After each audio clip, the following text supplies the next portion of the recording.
There is a fifth dimension beyond that which is known to man. It is a dimension as vast as space and as timeless as infinity. It is the middle ground between radio and bar talk, between commentary and recaps, and it lies between the pit of man's Netflix subscriptions and the summit of his binge-watching ability. This is the dimension of podcasting and the Twilight Zone. These are the Zone-i-Sodes. And now your hosts, Brandon Davis and Scott McFarland. Hello, everyone out there in podcast land. Welcome to the Front Row Movie Reviews, the podcast for people who actually like movies and TV. My name is Scott McFarland, and welcome to episode 10 of our Zone-i-Sodes retrospective of every single Twilight Zone episode from the original series. We are now looking at, again, episode 10, which is... oh my goodness! Judgment Night. That's it. My brain just died for a second. I have been up for almost 24 hours. Judgment Night is what we were looking at. With me today to discuss Judgment Night, as always, is Brandon Davis, your classics host.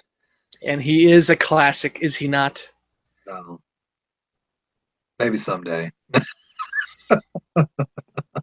A man can dream until he jumps out of a window. But that was last week. Last week. A man can dream about Michelle Pfeiffer, but that's another week too. Okay. Callbacks. So let's talk a little bit about Judgment Night. First off, to give you a little synopsis of the episode, Carl Lancer finds himself on a British convoy ship in 1942. He has no memory of why he is there, but he does know his name, and he knows an awful lot about Nazi submarines. As time goes by, he begins to remember more about who he is, and soon he realizes that he is the captain of a U-boat, and he is now on a ship that he had already destroyed once before. He tries to warn the other people on the ship, but they do not heed his warnings, and eventually they disappear. The ship is destroyed, and we see Carl back on his U-boat discussing the merits of killing civilians with his XO. The XO warns Carl that karma is much more nasty than a torpedo, and that they may find themselves damned to repeat the deaths of their victims for all of eternity. The prediction rings true as Carl finds himself once again on the ill-fated ghost ship as we end the episode. And Brandon, what does Rod have to say to start us off? Her name is the SS Queen of Glasgow. Her registry, British. Gross tonnage, 5,000. Age, indeterminate. At the moment, she's one day out of Liverpool. Her destination, New York. Duly recorded on the ship's log is the sailing time, course to destination, weather conditions, temperature, longitude and latitude. But what is never recorded in a log is the fear that washes over a deck like fog and ocean spray. Fear like the throbbing strokes of engine pistons, each like a heartbeat, parceling out of every hour into breathless minutes of watching, waiting, and dreading. For the year is 1942, and this particular ship has lost its convoy. It travels alone like an aged, blind thing, groping through the unfriendly dark, stalked by unseen periscopes of steel killers. Yes, the Queen of Glasgow is a frightened ship, and she carries with her a premonition of death. Do-do-do-do-do-do-do-do-do-do-do. So, Brandon, what are your first impressions of Judgment Night? I had never seen this episode before. Really? Yeah. And this one is played a lot. Let me tell you, it was like this. Even though I had seen Perchance to Dream before last time, this was very, very fresh for me. It was very I thought I knew what was coming, and I didn't know what was coming, and the ending just got me. And the whole tone of it, the whole Serling's writing, he really is upping his game now, and this episode is really. We'll figure out, where I'm going to rank it later, but just in terms of just personally enjoying an episode, this is one of the top ones for me. Well, way to bury the lead there, Brandon. Well, I still don't know where I'm going to place it alongside others. I don't know where I'm going to put it on my scale of 1 to 8 yet. So Yeah, no, I'm the exact opposite in terms of recollection. This episode is another one of those that I have seen so many times I could never tell you when I first saw it. It is played a lot in syndication. It's always on the marathons for good reason. But I like this episode for several different reasons. One, the historical aspect of it. 1942, if you were on a sailing ship in the Atlantic, this is the fear you felt. Wolf packs were making life very dangerous on the Atlantic Ocean, especially after 41 when the U.S. had already entered the war. But they were doing this for years prior to the U.S. entering the war, and British ships had to deal with that quite a bit. So that's one aspect that I really enjoy about this episode. But also the thing that I love a good ghost story. And this is the first time on the Twilight Zone we're getting a ghost story. It will not be the last by any shape of the imagination. I guess potentially you could say 16 millimeter is kind of a ghost story, but this truly is our first real ghost story. And any episode that can make me almost feel bad for a Nazi is trying really hard and doing really well to do so. So that's my first impressions. But the thing is, throughout the episode, you don't really. You're like, okay, maybe he's a good Nazi. There is such a thing. He's like the ones who went to Wisconsin are just being found now, the old Nazis. They found one in Minnesota like 2 weeks ago. Yeah, but yeah, just a really, really, really strong episode. Really, really different from, I feel like, from anything we've seen so far.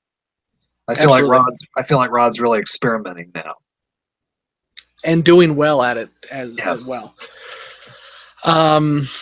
Yeah. So that's my first impressions. Yeah. All right. So I guess we talk about what works for us since you're hosting the episode, though. Oh, am I? Yes. I'm waiting for you to move on to the next thing, and you're not moving on, and I'm just like, Brandon, move on to the next thing. And now I'm realizing that this is what happens when you've been up for almost 24 hours. You lose track of who's hosting the episode. Okay, so let's move on. Right. Let's move on to what we liked about the episode, and I'm gonna guess, just a hunch, we have quite a bit to talk about. So Brandon, go ahead. Well, let's just start. We usually start off with the cast of the episode, and Nehemiah Persoff is fantastic in this episode. Nehemiah Persoff, who actually is still with us at the age of 97. We need to get him on the episode. Strong. I know. He's probably not doing anything. There's not many people out there who can come and talk about an episode that they were on, obviously.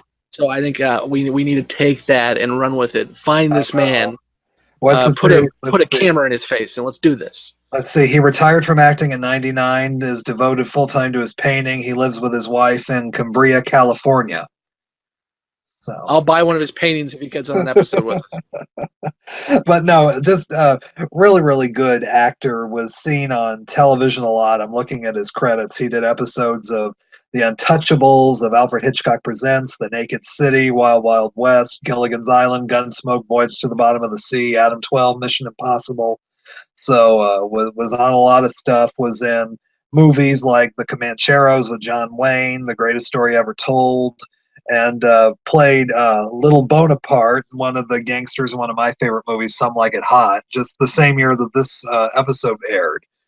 So really, really solid actor. But like I said, or like you said, really almost makes you sympathize with a Nazi, and that's hard to do. Almost. That's hard to do. Ray Fiennes couldn't do that. No. Ray Fiennes can't do much, but that's a whole other story. But yeah, there is a whole, from the beginning, just the way it's shot. I mean, the ship itself, because of the way that the camera has the fog going and everything, the ship itself looks like a ghost when you first see it. And then when you see him by himself on the deck and everything, there's just this incredible eerie feeling the entire episode. And there's this hint of mystery throughout the whole thing. And I don't know, just everything that goes on up until you know the climax. Once the ship's being attacked, and you don't know what you don't know if what he's seeing is real. You don't know if it's not real. You know, when he sees passengers and they're disappearing, and then when you finally realize what's going on, and just the enormity of it up until that final scene. I don't know. The whole episode just builds and builds and builds, and then when that final scene hits, it gets you. And when you realize what you've seen. Yeah, I agree. On the acting side, you know, a couple times now, even on good episodes, we've complained about actors who maybe didn't give the best performance they could have. But I don't see this in this episode at all. Even the supporting actors do extremely well. I mean, the captain, the way he questions Carl, but also, even though he's questioning Carl, he's also being somewhat sympathetic to the guy who's probably just freaking out because they're on very dangerous waters. I also love how this episode is made to be claustrophobic for the most part. Oh, yeah. When you have extreme close-ups a lot, and you have angles on the camera work that makes you feel like, even though obviously a ship's going to be claustrophobic anyway, but even when he's on the main deck and there's plenty of room, it's just kind of tight, and it makes you feel that foreboding. Even the captain kind of says, you know, a ship could be 30 feet off our bow and we wouldn't see it right now because it's so foggy. Obviously, that's kind of talking about the ethereal nature of what's going on, but we don't realize that at the beginning. So it's an episode to where, as it builds and as you start realizing that Carl is having at least premonitions, if not something else, and when he gets to a point where he actually knows the exact minute that's going to happen, that sense of just, again, foreboding, and that sense of fear just builds so well in this. I enjoy that quite a bit. Yeah, absolutely. I also liked. It was interesting. I noticed the first officer in the episode I recognized, and I couldn't put my finger on who he was. And then when I went online to look to see who it was Patrick McNee, who was John Steed in the Avengers, the original '60s series. And okay, mini rant for a moment. What? Picture me. It's the 90s. I am a Marvel fan. I was always a Marvel fanboy. And so I see that coming to the movie theaters is an Avenger movie. And I'm an idiot. And I'm not as into trailers and everything that I am now, and the internet doesn't exist the way it does now. So I go to see an Avengers movie, and I find out I'm watching Sean Connery in a teddy bear outfit. And that movie was awful. That movie was awful. So that's all I know about the British Avengers is that episode. Wasn't that Ray Fiennes again? Yes, and Uma Thurman. And Sean Connery. In one of the many roles in his career. That movie did not do that TV series justice. And I will tell you how much of a Marvel or DC or anything fanboy I am not, when the whole Avengers franchise started coming out, I thought they were redoing the Avengers '60s series. Well, now I don't feel as bad or stupid. No. Or maybe I should still. I don't know.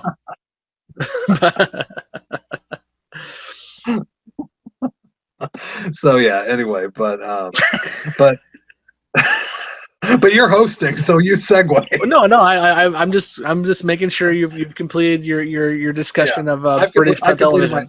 I completed my thought. Okay. So let's move on to what are some things that didn't work for us? What do you got? In all honesty, I don't think much of anything doesn't work, but I really, some people might say that final dialogue that Lancer has with that crew member right before when you find out might be a little heavy-handed, but Yeah. it might be. It didn't take me out of the episode when I watched it, but I think a lot. I think you didn't have to say it. I think what happened in the previous 21, 22 minutes said it all for you. You didn't have to really hash it out again. It's kind of like at the end of Psycho. After you've seen all this stuff happen, and you have to have that psychiatrist come in and tell you exactly why Norman Bates is doing what he's doing. You know why he's doing it. He's got mommy issues. Too much breastfeeding. That's the only time when I watched the episode where I thought, oh, might not have needed that, but it was well acted and well done, so I can forgive it. I like you say. Some people might say, "Well, I'm some people." I wish that scene would be gone. Yeah. Two reasons. One, you already hit on that it's a little heavy-handed, and we see Carl as the monster that he was, and I get that. I think there would have been a better way. I think if you would have said it on the bridge and just maybe had the XO say there may be civilians on that ship, and then Carl just says fire, and and we get the idea after that point. Yeah.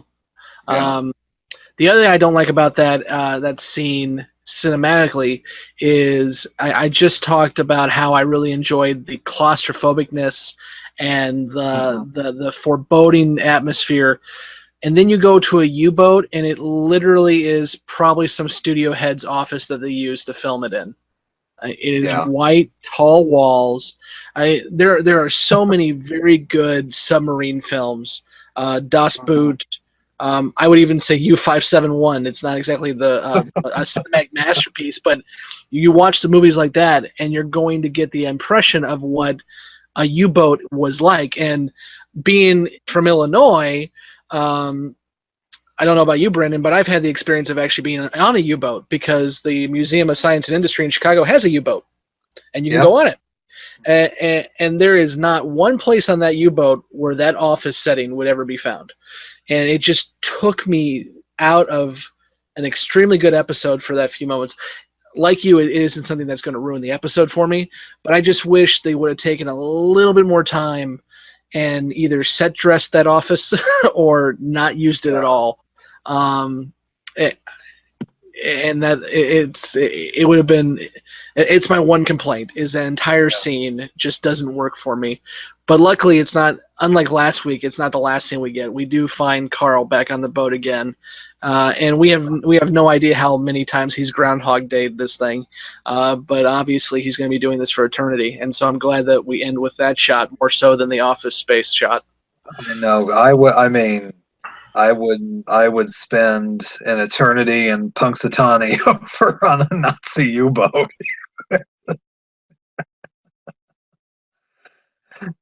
But I completely agree with you on that. But yeah, there's just something about that last scene because you're right. I mean that scene didn't spoil it for me, but they could have gone from the sinking of that ship and just flash forward to him back on the boat again, and we would have known what had happened. Well, especially since earlier he looks out in the distance and sees himself on top of the U-boat. So yeah. And he also we saw the hat, which said that he was the captain of the boat. So there are two other times where we get the knowledge that he was the captain. So it's not hard to make the connection that because he killed civilians, he's damned to live their life and feel their pain. So it's an unneeded scene, and unfortunately, it's the one thing that makes this episode not perfect. So But Speaking, go ahead. but I was just saying, there's just certain shots in this thing, like when you see that doll floating in the water, or Absolutely. things like that, and you think about the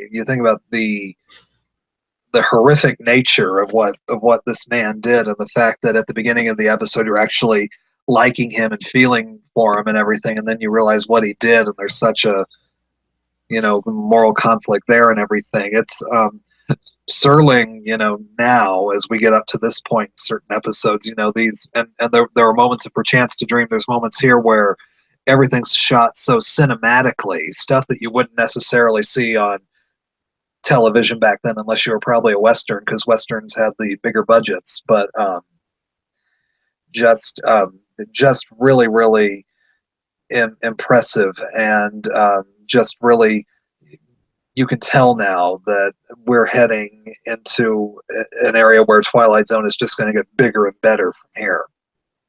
Yeah, and we have 146 episodes to find that out.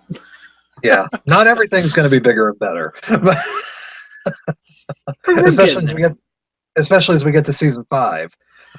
I keep saying, man, we're gonna end on a high note. It's gonna be the bewitching pool. Oh, 4 years from now, we're gonna hit the bewitching pool, and it's gonna be an amazing way to end this series. We're gonna be begging for that recap podcast at the end. Moose and squirrel. We're gonna have to recap season 5 and then recap the whole series in another. Welcome to our 5th recap of the recaps. Okay, so well, that's several years down the road, and potentially a couple presidencies down the road. So, read into that as you will. We're waiting for your President Pence. We're waiting. So let's go. Let's go ahead and give our rankings for this episode. Again, we use a scale of 1 to 10 or 1 to 8 if you're me, and we compare it with other episodes. So a 5 on the scale would be an average Twilight Zone episode. A 1 would be the worst episode, Bewitching Pool, and a 10 would be the best episode out there. So, Brandon, where would you rank Judgment Night? Okay, well, as I go to rank these episodes, I'm thinking about, okay, what's the highest episode I've ranked? And Walking Distance is the only one I've given a 10 to so far. And still in my mind, Walking Distance is the best episode of Twilight Zone we've seen so far. I've got Time Enough at Last at 9, because despite all of the flaws that we talked about, to me, still holds up, still is one of the benchmarks of the Twilight Zone. Last week I put Perchance to Dream at 8 because it was very fresh to me, and I think it's just really a solid original episode, and I feel the same way about this episode. I'm going to give this episode an 8. Okay. As I jokingly mentioned last episode, I mistakenly ranked Walking Distance at an 8.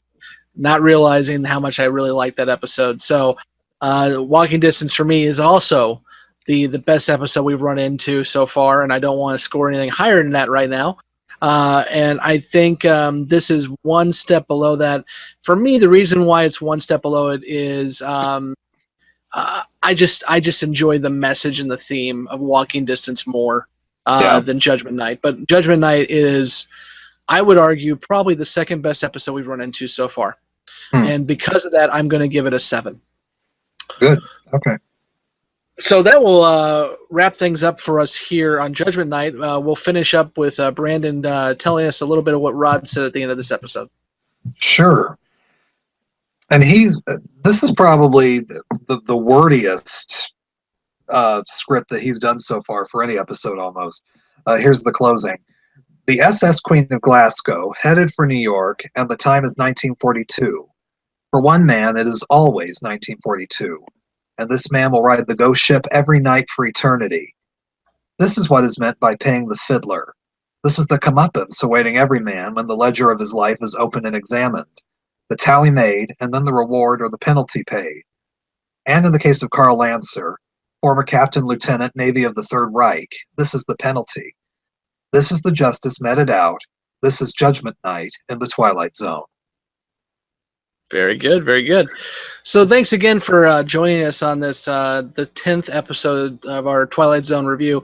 You can find us and the Front Row Movie Reviews at thefrontrowmoviereviews.com. There you'll be able to check out all of our shows as well as all of the previous episodes of this, Brandon's Classics, My Flashbacks, Beyond the Mouse, Full Disclosure, so forth and so on. If you're finding us on your podcast device, please make sure to subscribe to us and to give us a review. And then also, if you're finding us on YouTube, please be sure to subscribe and like as well. We want to get out to more people and to share our enjoyment of this show with other folks. And to do that, we need to wind up in some search engines, and we need some reviews and likes for that. So help us out. And if you ever want to get a hold of us and tell us what you like and what you don't like about this show, you can get a hold of us at thefrontrowmoviereviews@gmail.com. So until next week, I am Scott McFarland, and with me, as always, is Brandon Davis. He does classics. And so until next week, remember, if you kill innocent lives, you're damned to be on a British ship, which is bad in many ways.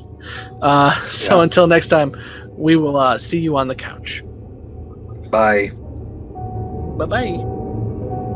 Thank you for listening to this episode of Zone-i-Sodes. Zone-i-Sodes is a special presentation of the Front Row Movie Reviews podcast. For more information, go to www.thefrontrowmoviereviews.com.